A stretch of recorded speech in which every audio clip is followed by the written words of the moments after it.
everybody, and welcome to Not Your Regularly Scheduled Flunking the Written podcast. Long story short is we had a lot of delays and some technical difficulties, and my power went out at the night that we were going to record the latest episode of Flunking the Written, and it just was too much for us to handle. So, unfortunately, we will not be able to air Homecoming this week.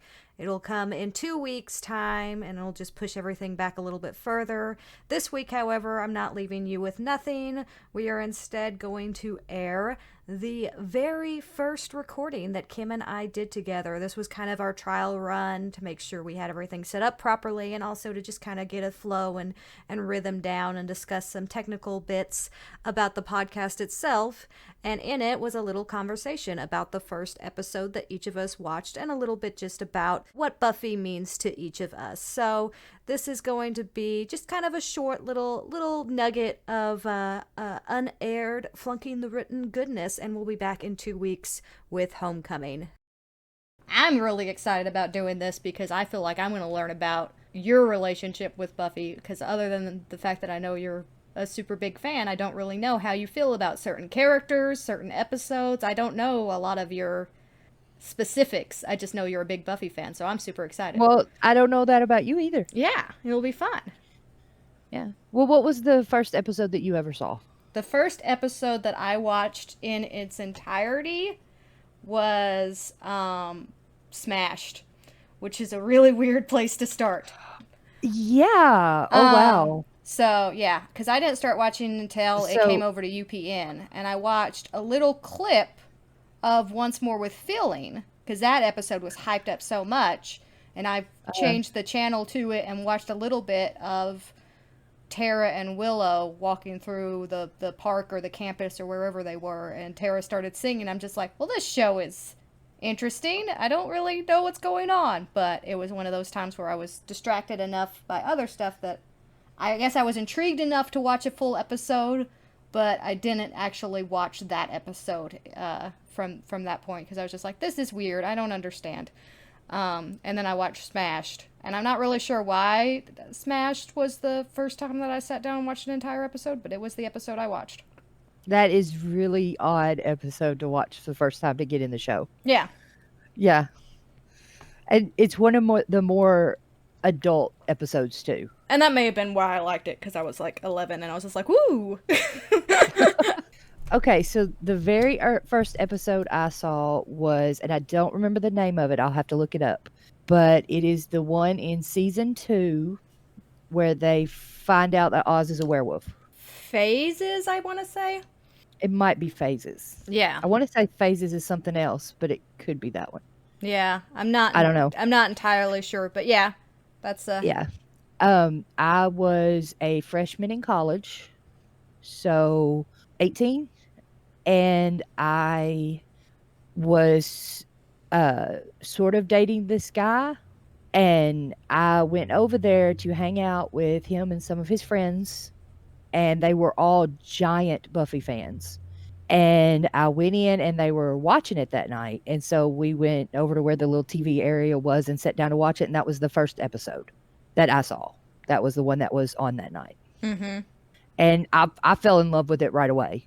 Like, immediately. I started watching it on my own. Now, all the episodes before that, I didn't see for a very long time because, this was in 1997, and there wasn't DVDs you could go out and buy or any streaming services. None of that existed. And so it was several years after that I even saw the first episodes. They went on syndication on TBS like after season 5. Yeah. And I started taping them, and I had a collection of VHS tapes that were all the episodes of Buffy through season 5. They all had commercials and stuff, but I would watch them all the time. Like before you could do things like buy DVD sets of shows. Well, that's what I will say is, like, I started watching it in season 6, and that show, the reruns were everywhere. Like, I was simultaneously watching season 6 and season 4 and season 3 or some nonsense. I don't remember exactly, but I was watching multiple parts of the show at once.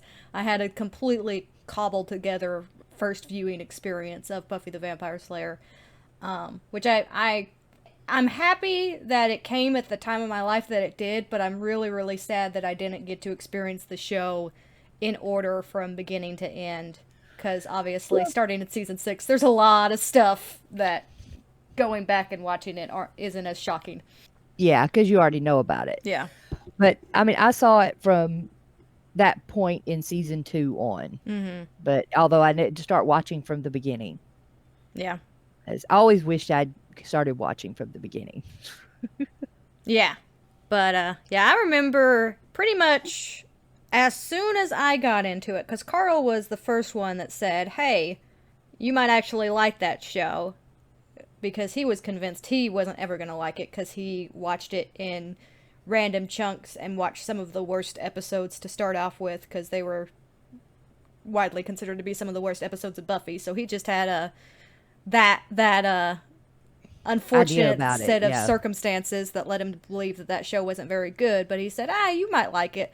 And so I watched a few episodes of season 6, and then pretty soon Mom, Dad, Carl, Kier, Gretchen, all of us were watching it.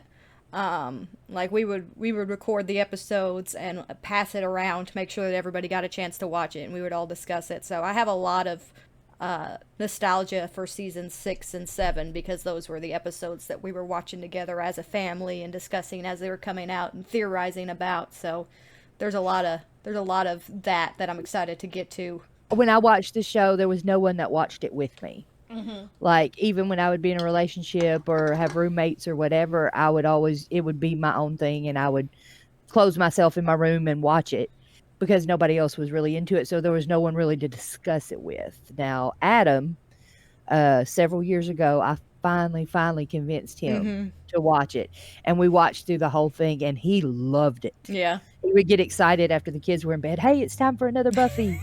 And then downloaded the soundtrack to Once More with Feeling on his phone and listened to it for days. All Buffy fans have that period of time where they just listen to nothing but the Once More with Feeling soundtrack. Yes. But Buffy for me has always been my comfort show. Mm-hmm. Like, anytime anything has ever happened bad, I would close myself off and I would watch through the entire season. When I went through a really bad breakup and basically would go to work at my new job, come home and spend the entire evening into the night rewatching episodes of Buffy, and on the weekends do the same thing until it was over. Yeah.